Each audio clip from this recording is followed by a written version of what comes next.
आपको दीपोभव में आप सबका हृदय से स्वागत है। नमो बुद्धाय। तो अपने ज्ञान मार्ग की साधना को आगे बढ़ाएंगे।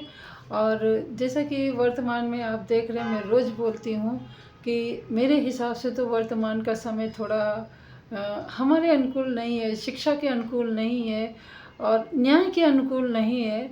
तो इन सब बातों को ध्यान में रखते हुए हम किसी को कितना बोल सकते, जब इंसान जानबूझ के ही ये सारे काम कर रहा हो जो समाज और देश और इंसानों के खिलाफ हो, सृष्टि के खिलाफ हो, प्रकृति के खिलाफ हो, ऐसे में मौन धारण कर लेना क्या उचित है? हाँ, कभी कभी उचित भी है, क्योंकि जब इंसान के बस की बात ना हो तो मौन ही धारण कर लेना चाहिए, क्योंकि मौन में वो शक्ति है जो अच्छे से अच्छे और बड़े से बड़े तूफान को भी थामने का साहस रखती है। जैसा कि अभी इस समय हमारी नज़र में तो शिक्षा व्यवस्था बिल्कुल चरमरा गई है। तो क्या करें? हम इस प्रकार से ज्ञान बांटें और अपने मन को शांत रखें। और शांत रखेंगे किस तरीके से? बुद्ध के बताए शांतिपूर्ण रास्ते, सिर्फ अपनी सांसों पे ध्यान दे के, ना कि कहीं इधर उधर भाग के या फिर कहीं दूसरी जगहों पे देख के कि किस प्रकार से आज भक्ति के नाम पे या फिर ज्ञान के नाम पे किस प्रकार से सीधे साधे इंसानों का दोहन किया जा रहा है।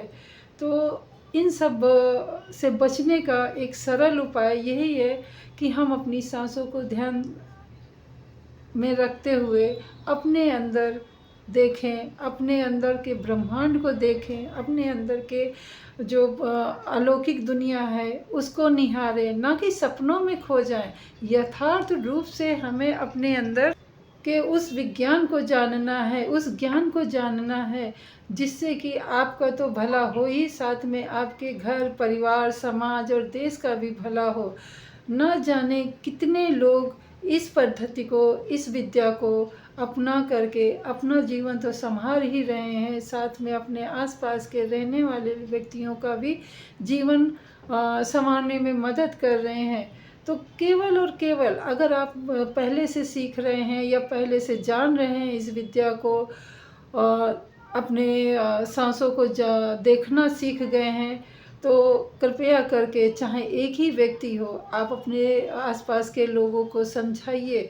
आप अपने आसपास के या अपने जो सगे संबंधी हैं उनको भी बताइए।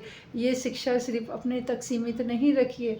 अगर ये शिक्षा अपने तक ही सीमित रखी गई होती तो आज जो 25-26 हज़ार साल बाद भी क्या हम बुद्ध के ज्ञान को समझ पाते, जान पाते? नहीं, क्योंकि ज्ञान ही ऐसा है जो आपको आपसे मिलाता है, जो आपको सच और गलत का फ़र्क बताता है। ज्ञान ही है वो चीज़ जो आपको दूसरे गलत तथ्यों से तर्क करना सिखाता है।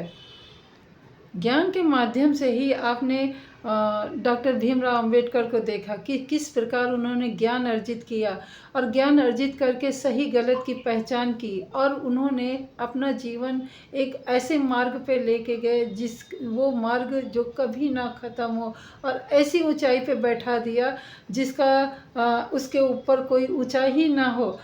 ऐसे ही हमारे ज्योतिबाई फुले जी थे। उन्होंने ज्योतिराव फुले जी थे जो उन्होंने भी ज्ञान की ऐसी ज्योत जगाई। दोनों पति पत्नी ने, जिस प्रकार से कि आज हम स्त्रियों को बहुत ज़्यादा सीखने, पढ़ने और समझने का मौका मिला। उन्होंने बहुत सारी कुरीतियों को दूर भी किया। किसके कारण? अगर उनको ज्ञान नहीं होता, उन्होंने ज्ञान का महत्व नहीं समझा होता, तो वो कैसे जागृत करते? तो एक जागृत इंसान का, एक समझदार इंसान का, एक शिक्षित इंसान का और एक ज्ञानवान इंसान का यही सबसे बड़ा फ़र्ज होता है कि वो अपने घर परिवार से ऊपर उठ के समाज और देश के लिए सोचे। अगर फिर मैं वही बोलूँगी कि अगर बाबा भीमराव अंबेडकर या ज्योतिराव फुले जी अगर अपने तक ही सीमित रखते या अपने परिवार या अपने छोटे कस्बे तक ही सीमित रखते, तो क्या आज देश की बहुत असंख्य संख्या में क्या पढ़े लिखे लिखे हो सकते थे? नहीं। तो इस ज्ञान को, अगर जो भी आपने ज्ञान अर्जित किया है, अच्छा ज्ञान जिससे कि समाज, देश सबका भला हो सके, तो आप दोनों हाथों से बाँटिए। ज़रा सा भी संकोच नहीं करिए कि कौन सुनेगा, नहीं सुनेगा। हमारा काम, अभी जैसे कि मेरा ही एग्ज़ाम्पल ले लीजिए, जब मुझे ज्ञान की अनुभूति हुई, हालाँकि विपश्यना करे हुए मुझे करीब 12-13 साल हो गए।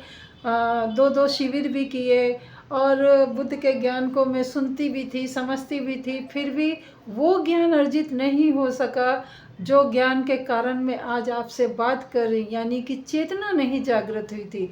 तो मेन काम क्या है? अपना चेतना का जागृत करना। तो अगर आपकी सही ज्ञान के कारण आपकी चेतना जाग गई है, तो कृपया करके ये चेतना का दीपक आप लोगों के, दूसरों के हृदय में भी जगाएं।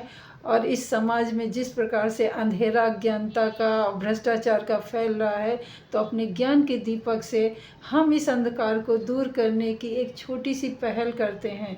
तो अगर आपको हमारी थोड़ी सी भी बात अगर अच्छी लगी हो या सुझाव अच्छा लगा हो, तो कृपया करके कमेंट में ज़रूर बताएं।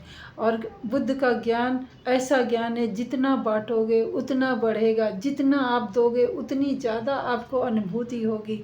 तो अपना और अपने जो अनुभूतियों का है, बड़ी ही सूक्ष्मता के साथ आप लोग अवलोकन करें और अपने आप को एक दीप बना के समाज और देश को प्रकाशित करें। तो मिलते हैं अगली वीडियो में, तब तक के लिए नमो बुद्धाय। मंगल हो आपका भी, हमारा भी और सृष्टि के समस्त प्राणी जनों का।